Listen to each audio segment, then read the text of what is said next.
Nous allons à présent nous rendre dans une école namuroise pour évoquer un projet unique en Fédération Wallonie-Bruxelles. L'enseignement bilingue. Rien à voir ici avec l'anglais ou le néerlandais. Il s'agit de la langue des signes. Ça se passe à l'école Sainte-Marie. Une trentaine d'élèves sourds et malentendants suivent depuis une quinzaine d'années maintenant ces cours donnés à la fois en français et dans la langue des signes. Et le bilan est très positif. Après 15 ans, Michel Servet et Monica Wachter se sont plongés pour nous dans une classe.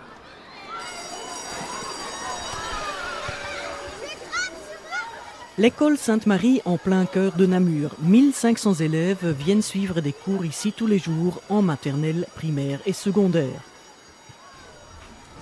Regarde par là. Sur ta place. Va mettre ton manteau porte-manteau. Une classe de première primaire en immersion, comme il y en a beaucoup d'autres en Belgique. Sauf qu'ici, on ne suit pas les cours en anglais ou en néerlandais, mais en langue des signes. Voilà, on fait le calendrier, les amis. Alors, quel jour sommes-nous aujourd'hui? Cléa? Lundi. Parfait. Hier, quel jour étions-nous? Marie-Lou? Dimanche. À l'écouter comme ça, cela ressemble à un cours comme un autre. Mais ce qu'on n'entend pas, c'est que le cours est donné dans 2 langues en même temps. C'est la spécificité de cet enseignement bilingue. Il y a 2 profs devant le tableau noir, un qui enseigne en français, l'autre donne cours en langue des signes. On se compte.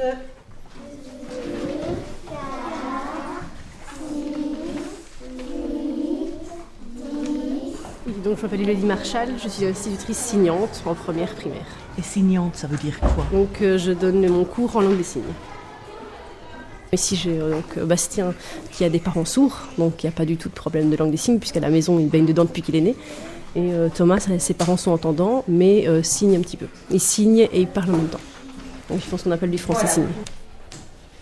Et donc là, vous faites alors un cours, mais qui n'est pas une traduction, ce n'est pas ça du tout. Non, moi, sinon je serais interprète. Et donc là, l'interprète, avec toutes des méthodes, etc., va plus donc, traduire ce que la personne dit. Moi, je donne mon cours. Donc effectivement, ça m'arrive de traduire aussi, par exemple, les réponses des élèves. Quand je sais que c'est une réponse intéressante et que les miens ne trouvent pas, je vais la traduire, etc. Mais je donne vraiment mon cours à côté de ma prof. On s'est mis d'accord avant, donc du coup, on est souvent en même temps, etc. Mais je donne mon cours de mon côté. 3 plus 5, Mathéo. Oui, super. Les professeurs en langue des signes sont sourds ou entendants. Tous ont 2 diplômes, un diplôme d'enseignant et un autre en langue des signes. Ils forment toujours un binôme avec l'instituteur entendant, comme par exemple ici Elodie Marchal et Françoise Mouton, l'enseignante en français. Moi, c'est Françoise Mouton. Je travaille avec les enfants sourds depuis le début du projet dans l'école. Et comment c'était de commencer à 2 professeurs dans l'enseignement sans langue? C'était très très agréable dans la mesure où c'est un travail de collaboration entre 2 enseignants. Donc ça a l'avantage par rapport à un enseignant qui travaille tout seul d'être à 2, de pouvoir se soutenir à 2. Maintenant, il y a toute une série d'adaptations au niveau de l'espace, au niveau des consignes à donner. Il faut pouvoir être attentif à la co-titulaire qui signe à côté pour ne pas aller trop vite. Et voilà. Le respect aussi des enfants sourds et donc ne pas venir dans le champ de vision des enfants sourds ou bien de 2 personnes qui sont en train de saigner, ce genre de choses. Et qu'est-ce que vous pensez que ça apporte aux élèves d'avoir des enfants malentendants en classe? L'ouverture à la différence, certainement, la tolérance, l'ouverture à la différence, le respect des différences de chacun, des besoins de chacun. Ils savent que chaque enfant a des besoins qui sont bien particuliers, autant les enfants sourds que certains enfants dans la classe qui ont des petites adaptations en fonction de leurs besoins et de leurs difficultés d'apprentissage. Bien, vous rangez le crayon ordinaire et vous prenez un crayon rouge. Comment vous attirez leur attention? Quand ils sont loin de moi? Quand ils sont plus loin et qu'ils sont occupés à faire quelque chose et vous voulez leur dire quelque chose? Je peux utiliser la lumière. Je vais éteindre et allumer la lumière. Alors au début, ça perturbe les entendants aussi, mais qui vont plus finir ne plus le voir. Et donc comme ça, lui va se dire « Ah, on m'appelle » et il me regarde. Ou alors souvent, j'ai un camarade juste à côté qui se rend compte que je fais des grands signes pour l'appeler, qui va le faire « Hé, elle t'appelle !» Donc voilà. Sinon, je dois me déplacer aussi parfois jusque là pour l'appeler sur son épaule ou sur le banc, taper sur le banc. Ils doivent écrire en même temps qu'ils doivent vous regarder. Ah, ça, Donc c'est compliqué. Oui. Donc par exemple, quand on a corrigé tantôt les feuilles de calcul rapide, donc là je le fais pour si jamais ils me regardent, je traduis ce que ma collègue dit, mais c'est pour ça qu'on l'écrit au tableau. Donc parfois pour les entendants, les plus grands ne font que la corrige oralement, mais pour les sourds c'est pas possible parce qu'ils ne savent pas regarder ce que je signe et regarder leurs feuilles en même temps. Et donc du coup ça prend plus de temps parce qu'il faut leur laisser le temps que les yeux retournent sur leurs feuilles, corrigent et puis reviennent sur moi. Les cours bilingues ont commencé à Sainte-Marie en 2000. Gilles en est le moteur. Il est né sourd dans une famille d'entendants. Ses parents cherchaient une école pour lui. Ils ont alors créé l'ASBL, École et Surdité. Claire de Halleux, la maman de Gilles. Donc il est né en 1998 et 1998 est l'année de sortie du décret immersion en néerlandais, en anglais, et dans ce décret se trouvait inscrit la langue des signes. Et de discussion avec les uns et les autres, on s'est finalement rendu compte que le nœud difficile pour un parent d'enfant sourd, c'est la scolarité de l'enfant sourd. Donc ça, c'est une chose. Et une autre chose, c'est que être scolarisé dans une école ordinaire, tout seul enfant sourd, c'est difficile là pour l'enfant sourd. Et donc tout mis ensemble, on s'est dit pourquoi ne pas créer un projet scolaire dans une école ordinaire.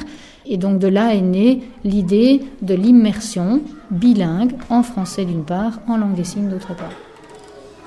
Aujourd'hui, 30 personnes travaillent en langue des signes à Sainte-Marie.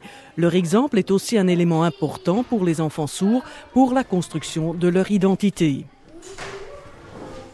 La présence des enfants sourds à Sainte-Marie a aussi eu une autre conséquence, la naissance d'un nouveau cours à la demande des enfants entendants, un cours parascolaire de langue des signes. Bon les enfants, vous vous souvenez que la semaine passée je vous en avais parlé, je vous avais dit qu'on allait apprendre des signes sur les animaux. Voilà, tout à fait. Alors je vous ai préparé quelque chose, vous allez venir piocher dans le sac. Et il y aura une image. Et vous devrez me la mimer. Pour pouvoir apprendre la langue des signes, il faut d'abord se mettre dans la peau de l'animal. T'as envie de commencer, Hugo? Allez, vas-y. Pioche un. Ah. Qu'est-ce que c'est? Un oiseau. Un oiseau? Oui. Eh bien, alors on fait le bec. On met le pouce et l'index devant la bouche. Et on fait comme si le petit oiseau attrapait quelque chose ou chantait. Eh bien, je me présente, je suis Céline Skiffeler, je travaille ici à École et Surdité, ça va faire 2 ans. Comme j'ai des parents sourds, la langue des signes, c'est ma langue maternelle. Et quand j'ai entendu que le parascolaire existait en langue des signes, je me suis dit, ça c'est quelque chose qui m'intéresse et j'ai envie de transmettre aux enfants ma langue et aussi la culture sourde qui est quand même particulière. Et voilà, les enfants sont vraiment preneurs. Et ce qui est chouette ici, c'est que ce ne sont pas des enfants qui sont en classe bilingue, mais qui sont interpellés, qui observent les sourds dans la cour, qui se disent tiens, mais qu'est-ce qu'ils utilisent là comme langue avec leurs mains et voilà. Et je crois que c'est ça qui leur donne envie d'apprendre, c'est de pouvoir aller vers eux sans être bloqué par la langue et bloqué au point de vue de la communication, quoi. Donc voilà. Et c'est difficile d'apprendre la langue des signes quand on ne la connaît pas du tout? Les enfants, c'est difficile d'apprendre la langue des signes. Ça va? En fait, c'est difficile de tout retenir. Il y a tellement... C'est une langue, hein. Oui. Et donc, il faut la pratiquer aussi. Tu t'appelles comment? Eva, j'ai 8 ans. Oui. Et pourquoi tu as voulu apprendre cette langue? Parce que comme ça, je communique avec les autres. Et pour aussi... pour jouer avec eux, pour se comprendre. Et toi, Yann, tu as quel âge, toi, maintenant? 9 ans. Et qu'est-ce que tu aimes bien? De communiquer avec des gens qui ont peut-être pas beaucoup d'amis, parce qu'ils n'ont pas beaucoup, qui sont sourds ou quoi. Donc, j'aime bien. Comment tu t'appelles? Axel. Et tu as quel âge? 6 ans. Et pourquoi tu as choisi ce cours? Parce que je me dis que puisqu'il y a des sourds, je me dis que je pourrais apprendre, comme ça je saurais communiquer avec eux.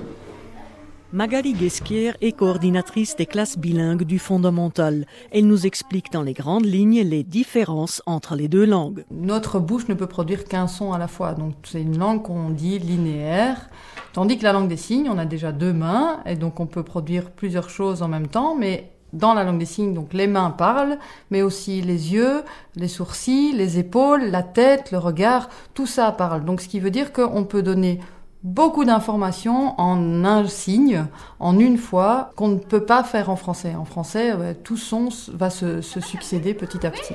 Alors, regardez un peu, regardez. Ouais. Les enfants sourds apprennent la langue des signes dès la première maternelle. À partir de la première primaire, ils ont des cours supplémentaires par rapport à leurs petits camarades entendants. Ils suivent 2 heures de cours de langue des signes par semaine pour améliorer leur connaissance dans cette langue. Pour mieux comprendre le handicap, nous nous rendons au centre spécialisé de la surdité au CHU d'Inan-Godine. Ici, nous apprenons qu'un enfant sur 1000 est sourd à la naissance. Docteur Chantal Gillin, ORL. C'est certainement un handicap assez fréquent et plus fréquent que d'autres maladies qui sont dépistées depuis longtemps à la naissance. Est-ce que les enfants qui naissent sourds, est-ce que ce sont des enfants de parents sourds ou pas du tout ? La grande majorité, justement, naît de parents entendants. Plus de 80% des enfants qui naissent sourds naissent au sein d'une famille qui ne connaît pas la surdité. Pour un peu plus de la moitié, ce sont des causes génétiques. Les autres causes sont des maladies pendant la grossesse et surtout aussi les prématurés. Un bébé prématuré sur 100 naît sourd. Pour leur venir en aide, la médecine a développé différentes technologies.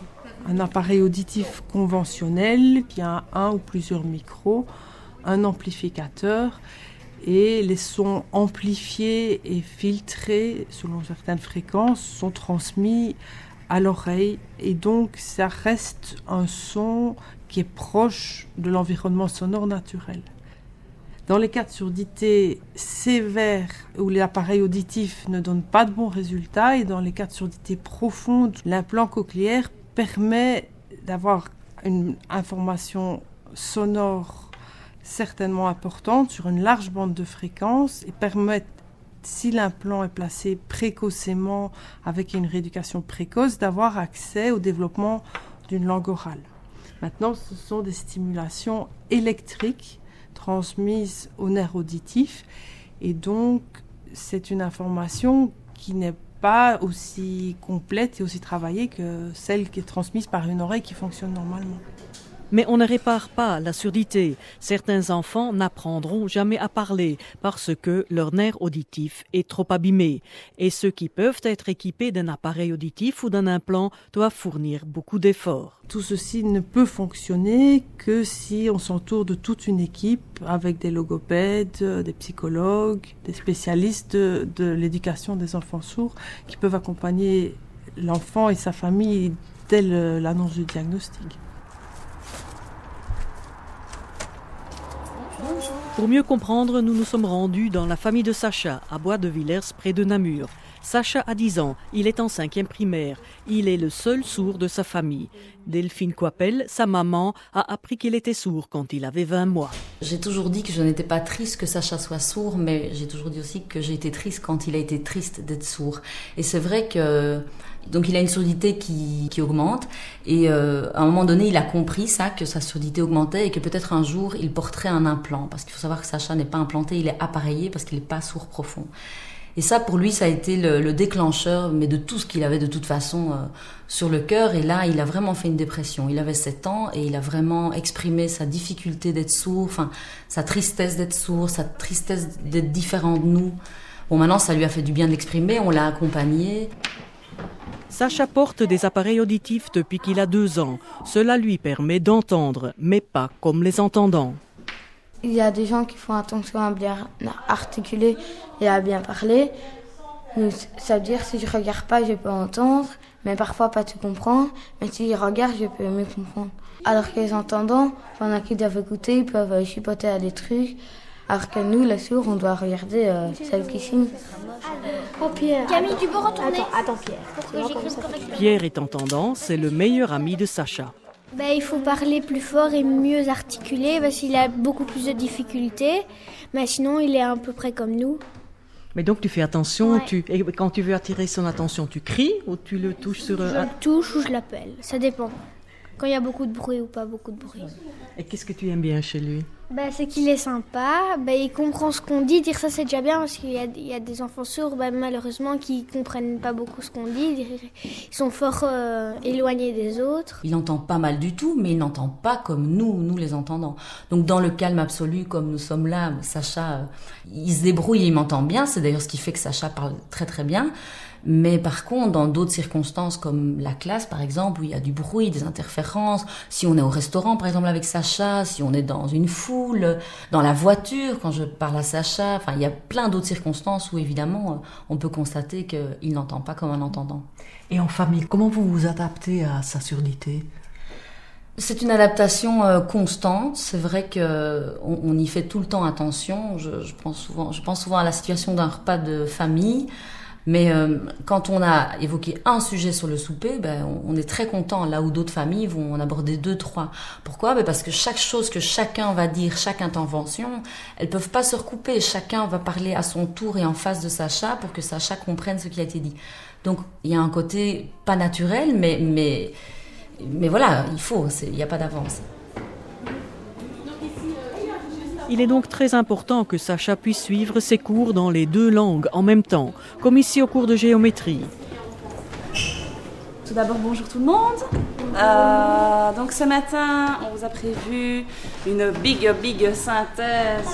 Ah oui, ce sera sur différentes figures. Donc les quadrilatères, dites-moi un petit peu, qu'est-ce qu'on a comme quadrilatère ? Sacha. Le losange. Le losange, bien. Sacha regarde beaucoup Julie Dombray, la professeure en langue des signes. Alors, Dans le cours, il y a des moments où les enfants doivent faire les ponts entre le français et la langue des signes. Alors les enfants entendants n'en ont pas besoin, les enfants sourds bien. Par exemple, ici, on a parlé de la diagonale dans le carré ou dans n'importe quelle autre figure. La diagonale, en langue des signes, ils ne la connaissaient pas. Enfin, du moins, ils ne savaient pas la signer. Et donc, j'ai demandé, vous l'avez entendu, vous savez comment il s'écrit au tableau. Maintenant, comment le définir en langue des signes, comment le signer aussi. Et donc là, on en a discuté. Les enfants entendants ont continué leur cours. Les enfants sourds, eux, ont discuté sur la diagonale. Et c'est ce qui permettra après de s'appuyer sur la langue des signes pour passer à la définition française. Si je dois appliquer le théorème de Pythagore à ce triangle, qu'est-ce que je vais devoir noter ? Oui. Nous sommes au cours de maths en 3e secondaire. Parmi les élèves sourds, Damien. Je m'appelle Damien Loest, j'ai 15 ans et je suis en classe de 3e D. Quand est-ce que tu as commencé à suivre les cours en classe bilingue ? Depuis que je suis en première maternelle. Tu es complètement sourd ? Oui. Comment est-ce que tu as réussi à pouvoir apprendre à parler ? Grâce à mes appareils. Bien, on m'a opéré, on m'a mis un aimant qui permet que je puisse entendre. Et alors, à ce moment-là, tu as entendu les premiers sons. Qu'est-ce que c'était pour toi ? C'était génial que je puisse communiquer avec les entendants, avec ma famille. Le problème, la Fédération Wallonie-Bruxelles reconnaît cet enseignement bilingue seulement jusqu'en 2e secondaire. Au-delà, c'est l'ASBL École et Surdité qui prend les salaires en charge grâce aux dons et sponsors. Mais les ressources ne sont pas inépuisables. L'association se bat pour obtenir des subsides pour terminer le cycle du secondaire. Pour Damien, ce serait très difficile de devoir se passer des profs en langue des signes. Ce serait plus dur à comprendre. Parce que moi je suis habitué à comprendre en visuel. Donc pour moi c'est plus facile en visuel qu'entendre. Tu aurais peur de ne pas réussir les études ? Oui. Ça serait vraiment difficile pour toi ? Oui, très difficile. Qu'est-ce que ça t'apporte comme aide d'avoir un professeur qui donne en même temps cours en langue des signes ? Ça me permet si par exemple la prof parle et que j'ai pas compris et que l'autre signe, ça me permet de mieux comprendre. C'est possible de suivre les deux en même temps ? Parfois pas, mais c'est dur. Qu'est-ce qui est dur ? C'est dur de concentrer en 2 langues, donc je préfère plus de suivre le cours en langue des signes, c'est plus facile à comprendre.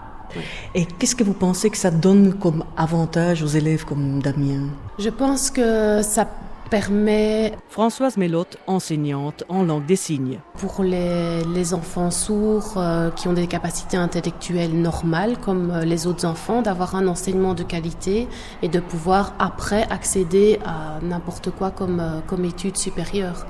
S'ils avaient été en intégration dans une école où il n'y a pas d'interprète, où il n'y a pas de professeur en langue des signes, ça engendre chez eux une énorme fatigue. Parce qu'ils doivent se concentrer, comme Damien a dit, s'ils doivent se concentrer sur ce que le prof dit, s'il y a des bruits parasites, comme vous entendez ici dans la cour, ou d'autres élèves qui font du bruit, pour eux c'est énormément de fatigue et donc il y a fatalement des informations qu'ils vont perdre. Aujourd'hui, 30 élèves sourds suivent l'enseignement bilingue à Sainte-Marie. Cela semble peu. Claire de Halleux de l'ASBL École et Surdité. Sans doute les raisons sont multiples, mais il y en a deux qui sont plus importantes. La première, c'est ce dispositif scolaire est le seul à exister en communauté française. Il ne bénéficie pas à l'heure actuelle du transport scolaire. Et toutes les familles qui ont un enfant sourd n'habitent pas Namur, et pour certains, c'est loin, et donc c'est difficile d'accès. Donc il y a la question d'accessibilité qui est un premier souci. Et le deuxième, c'est que malheureusement, la question de la langue et la présence de la langue des signes dans la vie des enfants sourds est encore quelque chose qui inquiète les parents d'enfants sourds parce qu'ils reçoivent un message inquiétant de la part des équipes médicales et paramédicales qui prennent en charge la surdité et la réparent. Et là, je voudrais dire une chose. Il y a bien une chose que ces classes ont montré, c'est que ces classes montrent que les élèves sourds qui sont scolarisés par immersion bilingue, la langue des signes n'a empêché aucun de se développer en français. Mais le bilan est globalement très positif parce que tous les enfants qui ont été scolarisés et qui le sont encore dans ces classes ont un parcours scolaire le plus ordinaire possible. Et donc cette mixité, cette accessibilité, je pense, a fait ses preuves tant au niveau humain psychologique qu'au niveau pédagogique. Un cheval. Un chien. Eh bien donc on tape sur la hanche. Comme on mime, on simule